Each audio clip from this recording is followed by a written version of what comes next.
Well, hello everyone, and today we're going to make kimchi.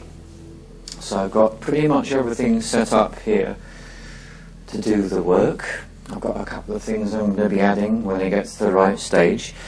So before I even start, I'm going to answer the question, well, why would I want to make kimchi? The first reason is about making anything. When you make your own, you can choose what you put into it. This is an adaptation of a recipe for vegan kimchi, and it's from Minimalist Baker.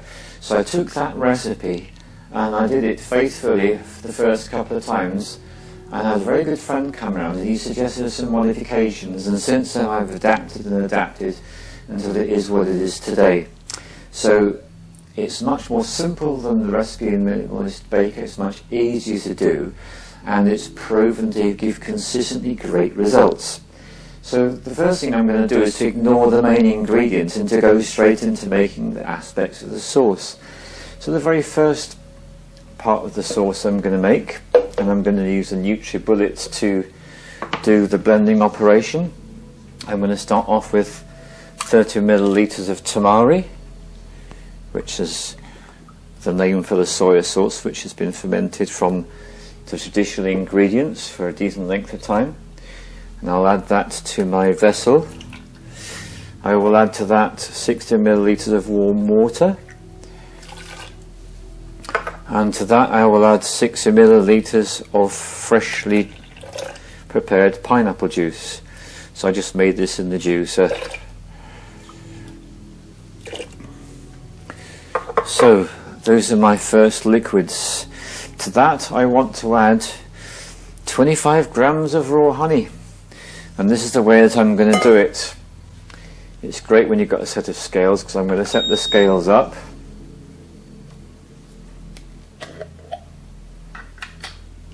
I'm going to place the jar on the scales. It says 424 grams.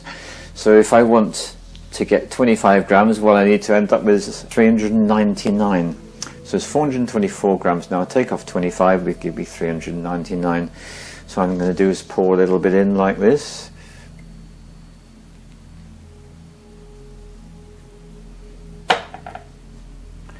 And that's incredibly close, 403, so I'm just going to get a tiny little bit more.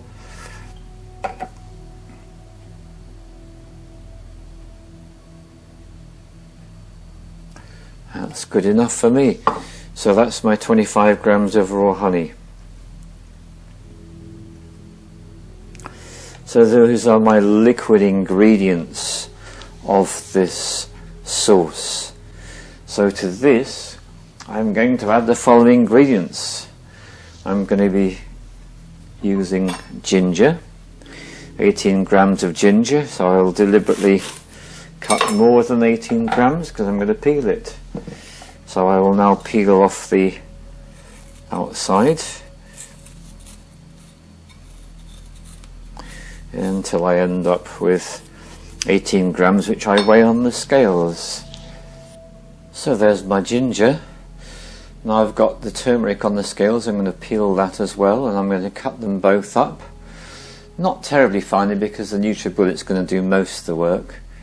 So I'm working my way through the list of things which is going in the sauce, and I'm just going to cut up the ginger now and then the turmeric. And I want to explain to you why it is I make kimchi. The other reason, I went to a Korean restaurant not so long ago, and kimchi was featured very heavily on the menu, and I looked around at the people in the restaurants and I noticed how healthy they looked, how there was no obesity, and that people seemed to have a good energy. And I recognised something very special and extraordinary about kimchi. So it's a fermented food just as much as sauerkraut or kefir is. And what I personally find, and since I've gone over to working with kimchi, that is my preferred option. Out of sauerkraut, kefir and kimchi, this is the one I go for. And I go for this over and above Japanese pickles as well. And that's because what you get in this particular recipe is you get a whole lot of plants which create a synergy between each other, and this synergy is especially healing, and it's particularly helpful for the gut, So anyone who's got any gut problems, I'd advise you to make your own kimchi and have the equivalent of, say, that spoonful once a day in your food, and you'll be amazed how that will help you. So the next ingredient is the onion. I'm asked to use a medium onion, so I've got a large one which I'm using half of.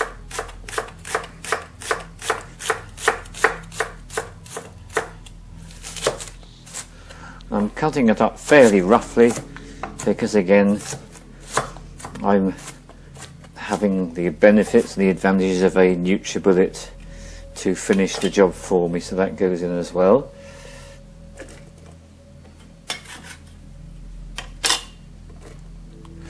So then this takes us through to the final, it doesn't, it takes us through to the penultimate ingredient, which is the head of garlic. So that's right, so I'm going to basically cut this whole garlic up. I'll break it up into cloves and cut each clove up. So this is what I mean. So once I've got it open, I'm going to take each clove, I'll slice off the very end. It's rather important, and I'll use my knife, which is perfect for the job, and I'll do that, and that will just loosen the skin sufficiently. I can just pop that in there. So what I've got to do is take my time, wade my way through all these cloves of garlic, getting the skin off and putting them into the NutriBullet. So all the garlic is prepared, so I'll put that into the vessel as well, avoiding the skin on my knife. It is essential when you do this work to have your hands very clean, your utensils clean, your surface very clean, keep everything clean, because what you're doing is you're creating an environment which is suitable for microbes to grow in, but you're being fussy in particular. You want the microbes that's going to create you a wonderful kimchi, not the microbes that will create a horrible stinking mess. So the next thing I'm going to be adding is the chilies. So this makes it very easy, this recipe, because we use the crushed chilies, which you can obtain very easily from all indigenous Asian shops. And what the recipe recommends is 32 grams, but it makes it clear that's a very, very high dose indeed. So it depends on your attitude to chili as to how much you're going to use. And I'm going to go for 20 grams, which is going to be plenty. In fact, as I'm measuring out, I'll probably just get a hint. Actually, I'm going to go for 19, and that will do. So these chili flakes go into the vessel. That's actually still quite a lot. You really want to do this to taste. So now I have reached the point where I'm going to add the final ingredient. So the way I prepare to do the salt is to put it in the sauce. So I'm going to put my 1, 2, 3, 4 heaped teaspoons of salt into the vessel. That's the Himalayan salt, and that is now ready to be mixed in the NutriBullet. So I'm just going to hang fire on that and get on with the next part of the preparation, which is to deal with all the vegetables which are going to be the main solid component of our kimchi. And before I start that, what I would do at this stage is to get my pressure cooker out and get my 4 jars into the pressure cooker and take the temperature up to boiling, close the lid and let it produce the highest pressure possible for between 10 and 15 minutes. And this is to kill all microbes in the jars. If you don't have a pressure cooker, then I suggest you put your jars into boiling water, lids included, and give them a good 20 minutes of boiling. Pressure cooker is ideal, but both methods will work sufficiently to do the job. So once your jars have been sterilized, that's what we're doing, that means we really are ready to begin the exciting part of the process, which is where you put it all together. So what we are going to need now is a nice big bowl that's large enough to accommodate everything.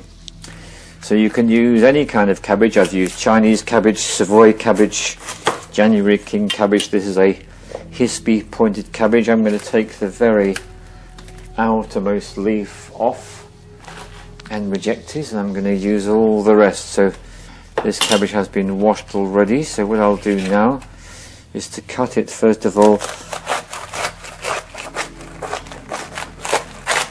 into halves. I'll note the beauty of the formation of the leaves as I do so, and then again into quarters. It's a little bit of brown which I'll cut off there and there.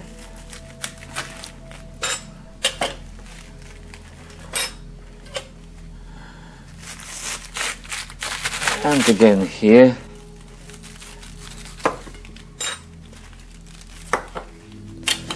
And now I'm ready. So what I'm going to do is to turn it over like this. There's a little leaf that needs to be removed there. And I'm going to cut it like this. And like this.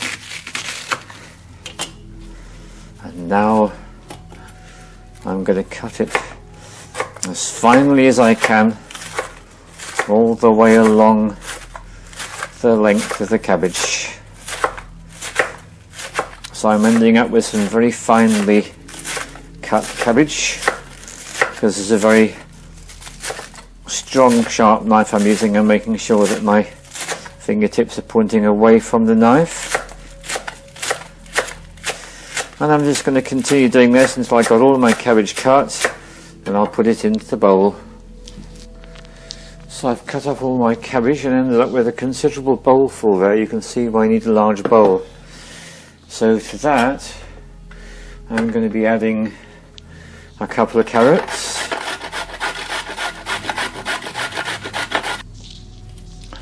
So in goes the grated carrot. And then my other vegetable is this white radish known as a mooli and also as a daikon depending on what part of the world you come from.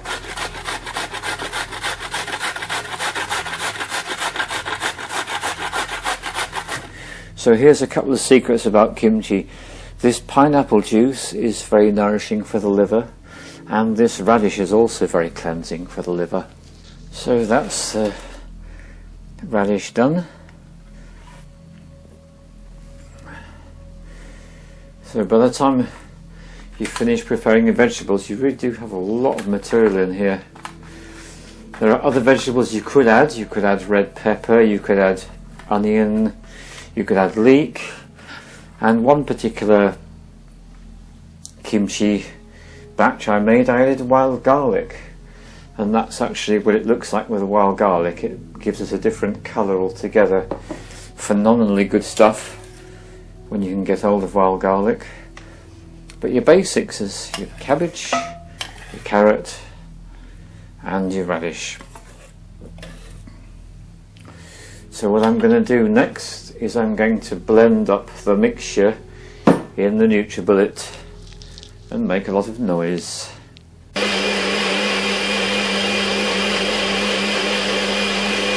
So my sauce is all prepared.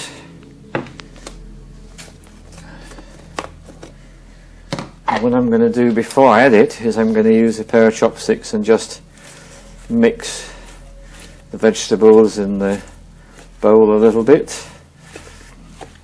spread them out evenly.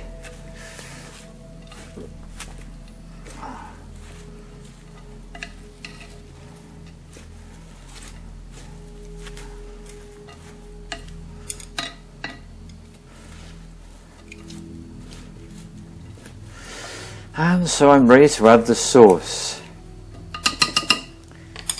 If you happen to have one of these devices, incredibly useful. So I'll pour the sauce in, spreading it over the plant material that's been chopped up.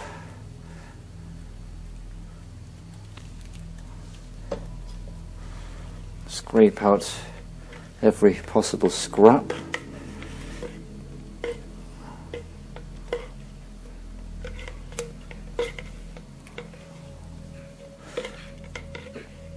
So in cooking, we have 4 components we have available to us to transform our food.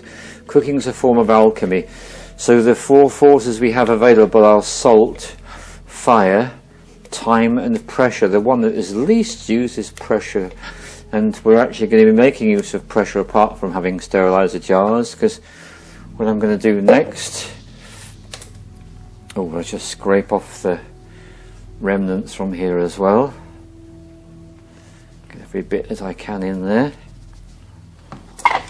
So now I'll just give that a mix through with my sticks. You could use a wooden spoon. I'm a chopstick chef, so this is my preferred choice. And so what we've got is we've got the salt in the mixture. That's one of the alchemical ingredients, and the pressure comes next. And so the way I'm going to do this is to improvise with what's at hand. So I have a nice wide plate here. I'm going to lay that on top of the mix, like so. And in order to give it the pressure, I'm going to put this pressure cooker, which has got a load of water in, and that's now exerting pressure. So we're going to be having salt and pressure and time, and I'm going to be leaving this for half an hour. And in half an hour's time, even though I've done this before, I will be surprised at the results. So I've given it a good half hour to 40 minutes. I'm going to remove the plate.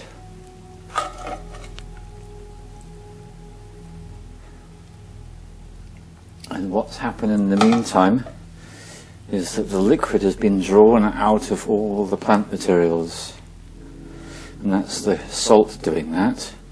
So the salt causes the cell walls to break down and the liquid in the leaves and other plant materials to come out. So what I'm going to do now is give it one last stir.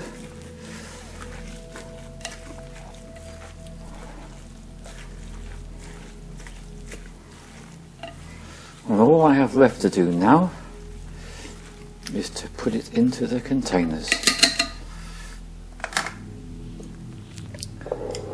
So you want to fill each one until it's about 3/4 full. So at this stage what I'm mostly putting in is the plant material, and the liquid is being left behind in the bowl. I want to press this down firmly. You can see the liquid being squeezed as I do that, and continue till it's about 3/4 full.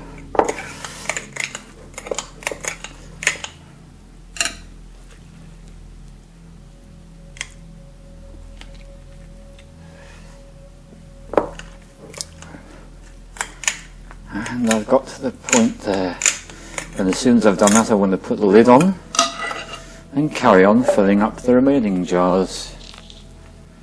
So I've ended up in total with 3.5 jars. And what I'm going to do now is to get the last remaining juice, pour a little bit into each jar,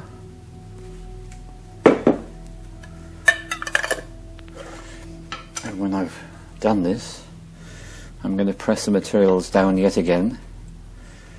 So what we'll end up with is the jar of material covered with a layer of the liquid.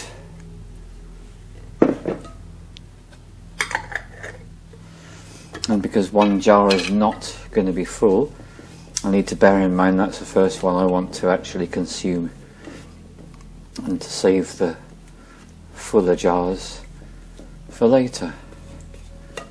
So that's the last of the liquid in that jar. So I'll just press the materials down again. Got a nice layer of liquid on top of the jar, and do this with each one.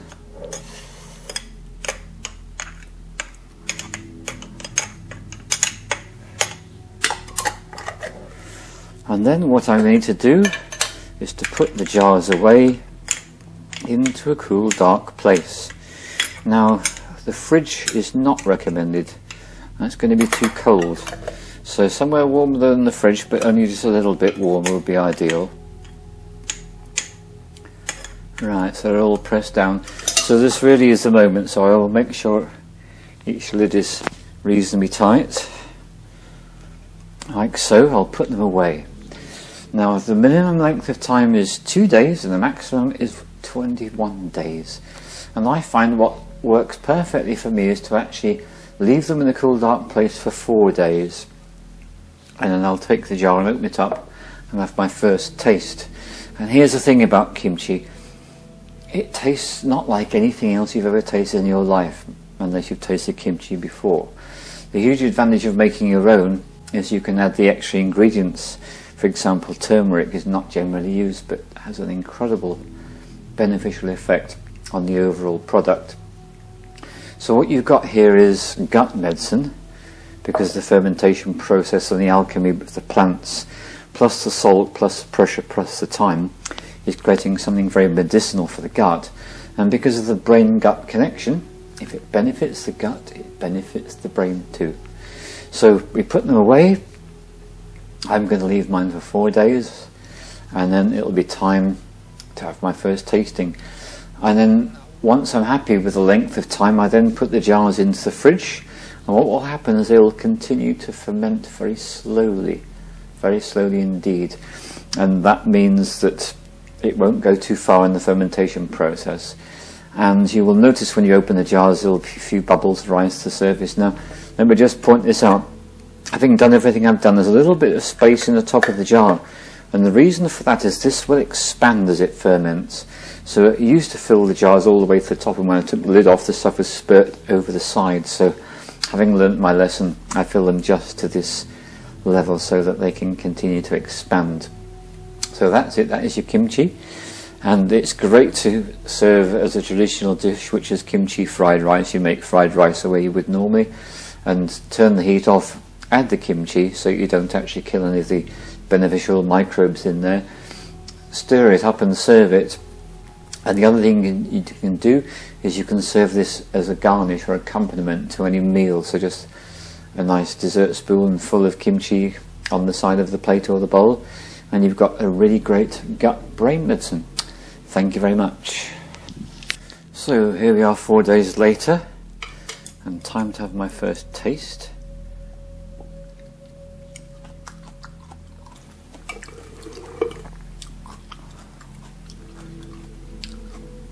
And what I notice, as I always do, is the depth and the complexity of the flavours in this dish.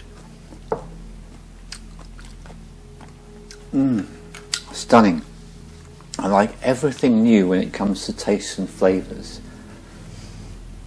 Some tastes are acquired tastes, and I think this is one of them. So don't be put off if you don't like your first batch, because it may be the third or the fourth tasting when suddenly you get it, you understand what this medicine's all about.